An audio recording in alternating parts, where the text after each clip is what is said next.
Loin des écrans et des lumières de la ville, parfois dans le silence de la nuit, une simple cloche révèle qu'il existe une autre manière de vivre et d'être pourtant heureux. La vie monastique se décline à Font-Rombaut en deux états de vie complémentaires, les pères de chœur et les frères convers. Toute vocation n'aboutit pas nécessairement à l'ordination sacerdotale. Une consécration plus simple, comportant de larges moments de travail manuel, peut aussi être offerte à Dieu.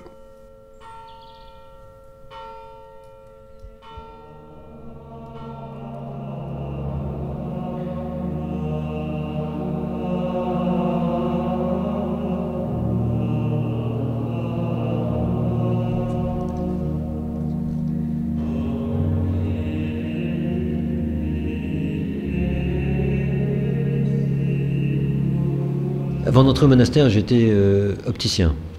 Et donc le Seigneur est venu me chercher donc, dans mon travail.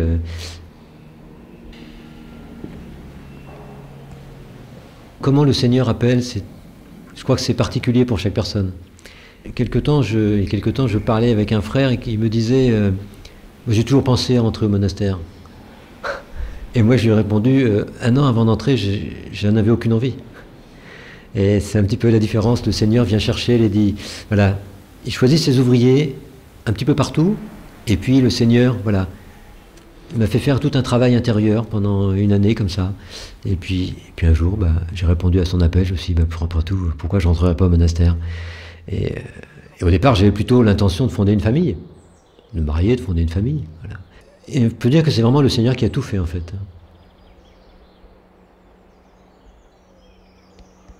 À 29 ans, j'avais déjà une situation professionnelle. J'avais repris l'entreprise familiale de mon père, mais que nous avions été obligés d'arrêter pour des problèmes de santé. Et après, j'avais travaillé dans une grosse entreprise nationale. Pour moi, en l'occurrence, ça n'a pas été l'appel d'un jour. Hein. Le Seigneur s'est pris en fait depuis très très longtemps, du moins plusieurs années. Et à l'heure actuelle, maintenant, au bout de 12 ans que je suis ici, c'est là où j'arrive finalement de temps en temps à relire le passé. Et je me rends compte que le Seigneur a vraiment été là, en fait, tous les jours, depuis le début. Et c'est lui qui a guidé, pas à pas, pour qu'effectivement, à l'âge de 29 ans, j'ai la force finalement de dire « Ben oui, Seigneur ».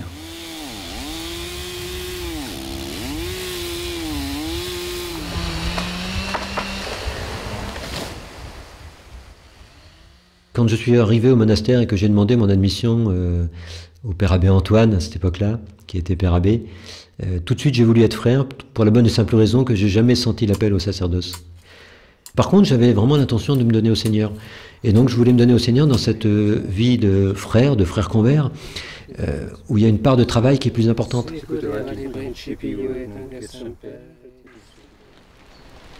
Alors, le père abbé m'a confié la ferme déjà depuis longtemps, c'était même le père abbé précédent.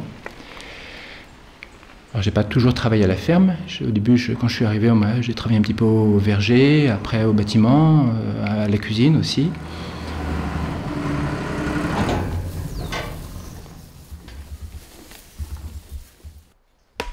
Toute la vie est faite pour que le Seigneur nous amène à ce à quoi il veut que nous devenions. Et au début, on a un gros bloc de pierre. Et au début, naturellement, comme tous les sculpteurs, ils commencent par donner des gros coups de marteau.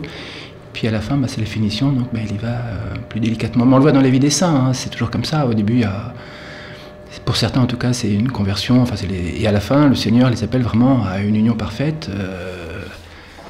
Et par un certain côté, il est très exigeant, parce que dans le moindre détail, mais c'est toujours par amour. Et ça ne supprime pas la liberté, il faut bien comprendre que justement, c'est... Et Dieu ne force jamais.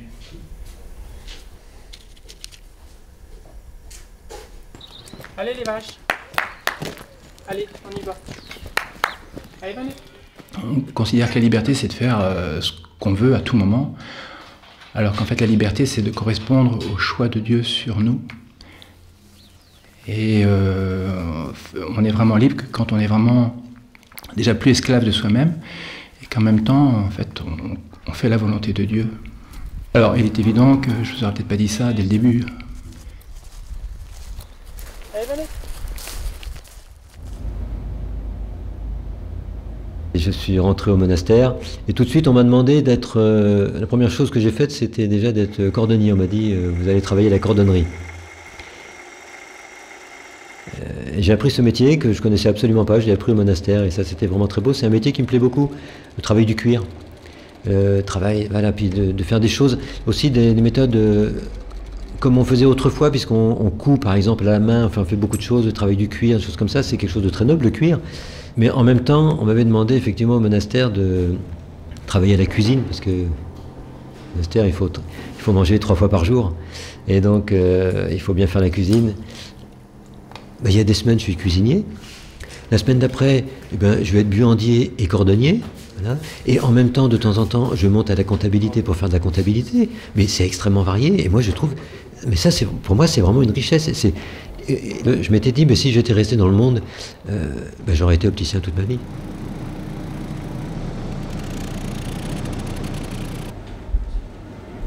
Ici, je suis cuisinier. Mais en fait, ma plus grande partie, effectivement, concerne tout ce qui a attrait à l'entretien des bâtiments, avec une spécificité en plomberie, on fait la plomberie, et tout ce qui a un rapport direct avec la ferraille, donc l'atelier où on travaille le fer. Je travaille un tout petit peu à la ferme, du moins pour faire la traite des vaches le soir, et je fais toute la partie entretien des véhicules roulants, alors en faisant abstraction des véhicules automobiles qui sortent sur la route.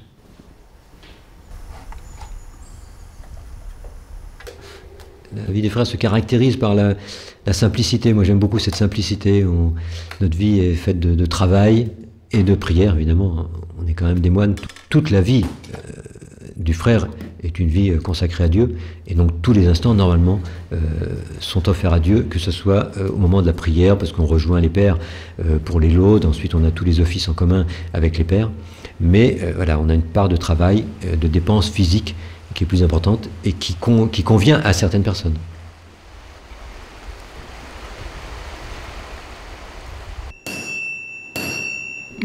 Chez les frères, il y en a qui ont des niveaux d'études qui leur auraient permis de rentrer chez les moines de cœur. Et vice-versa, vous avez chez les moines de cœur certains qui ont des niveaux d'études qui sont inférieurs à certains frères. Mais l'appel est différent, c'est une question d'appel. Dans l'Évangile, le Seigneur dit « Je suis venu pour servir et non pour être servi ». Voilà, je crois que cette devise peut être parfaite pour les frères convers. C'est vrai que souvent on pense à Charles de Foucault qui disait Jésus a tellement pris la dernière place que jamais personne n'a pu la lui ravir ». Il ne faut pas dire que le frère convers est en fait un petit peu celui qui fait tout et voilà, qu'on ne voit et absolument pas. Non, on ne le voit pas. C'est vrai qu'il n'assiste pas au chœur, par exemple, à la messe conventuelle ou aux matinées et les pères, des choses comme ça.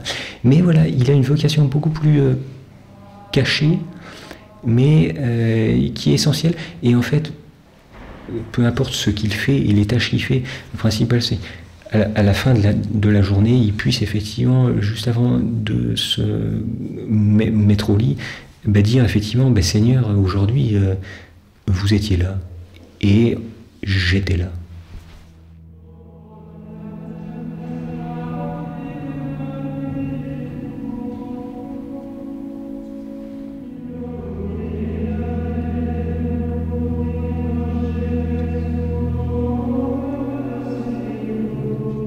Ce que peuvent faire les pères, ils peuvent le faire que grâce à nous. Tout le monde est au service de quelqu'un d'autre. Donc il y a une osmose entre les deux vocations. Il ne faut surtout pas les opposer, elles sont différentes, mais une osmose.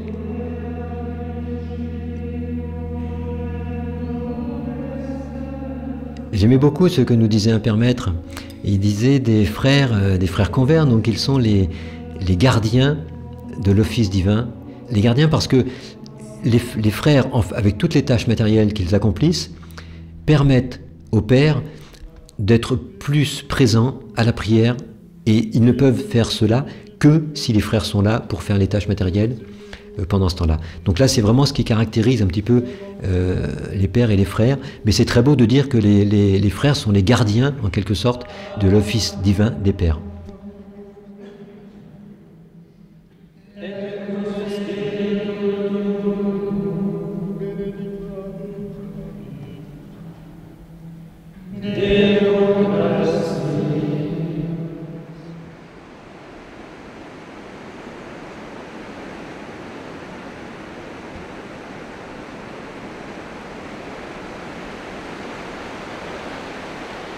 Le père Abbé est très penché sur la question des énergies parce qu'il s'occupait de la centrale électrique pendant des années quand il était prieur. Et à un moment, j'ai dit, donc là, on va faire, on a déjà une centrale hydroélectrique, on va faire une petite centrale avec des panneaux solaires qui sera assez complémentaire. Et ça, c'est vrai que c'est intéressant. Et je lui ai dit, mais mon père, vous savez, les panneaux solaires, c'est bien, mais bon, le problème, c'est que l'électricité, il faut qu'elle soit consommée tout de suite. Nous, à la ferme, on a des panneaux solaires qui stockent. Père Abbé, c'est quoi? Bah, c'est pas nouveau, mon père. Regardez, toute la photosynthèse au niveau des plantes, c'est ça. C'est de la photosynthèse, enfin c'est des panneaux solaires qui fixent les photons du soleil, qui transforment en matière végétale. Et après, c'est une énergie qui est stockée, qui est utilisée en général comme nourriture. Non, mais c'est un regard auquel souvent les gens ne pensent pas. Mais les panneaux solaires, nous, on en a plein. Nous, on a 70 hectares de panneaux solaires. C'est prodigieux. Et quand on commence à se pencher sur la complexité des choses, enfin, c'est merveilleux, quoi.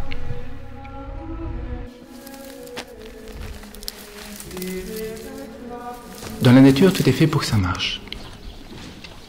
Parce que c'est Dieu qui l'a voulu, quoi. Et elle est à notre service.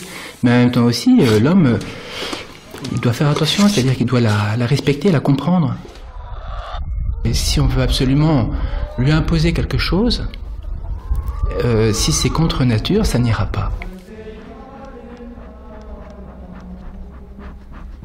Alors, un jeune d'aujourd'hui, voilà, je dirais, mais sortez un petit peu de ce monde virtuel dans lequel vous vivez, en fait, qui vous rend prisonnier. Je dirais qu'il faut qu'il fasse confiance à Dieu. Rien de grand se fait si on ne s'engage pas non plus. Souvent, les jeunes ont peur de s'engager. On le voit pour la vie monastique, mais aussi dans le mariage, un peu dans tout. Mais enfin, rien de grand se fait si on ne s'engage pas. Et dans tout engagement, il y a un risque, mais en même temps aussi, dans toutes les étapes de la vie monastique, à chaque fois, faut faire un petit peu plus confiance en Dieu. En même temps, si vraiment on le fait, Dieu répondra.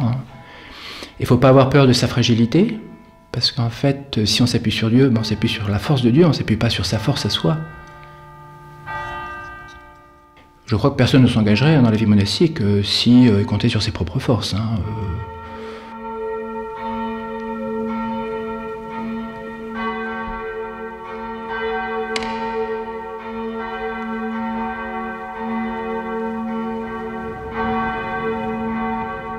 C'est Paul Claudel qui disait, je crois que les gens disent, la jeunesse est faite pour s'amuser. Et lui disait, non, la jeunesse n'est pas faite pour le plaisir, elle est faite pour l'héroïsme. Je crois qu'il faut savoir le redire, les jeunes, ce qui les nourrissent, c'est l'héroïsme aussi. Encore faut-il leur proposer quelque chose. Pas un héroïsme uniquement en comptant sur ses propres forces, mais on est fait pour des grandes choses. Le Seigneur nous appelle à des grandes choses.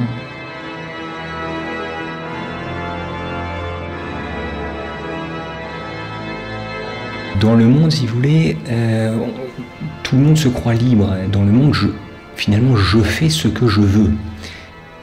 Oui, mais il y aurait surtout derrière ça une question, à mon avis, beaucoup plus importante. Et vous faites ce que vous voulez, mais est-ce que vous êtes heureux ?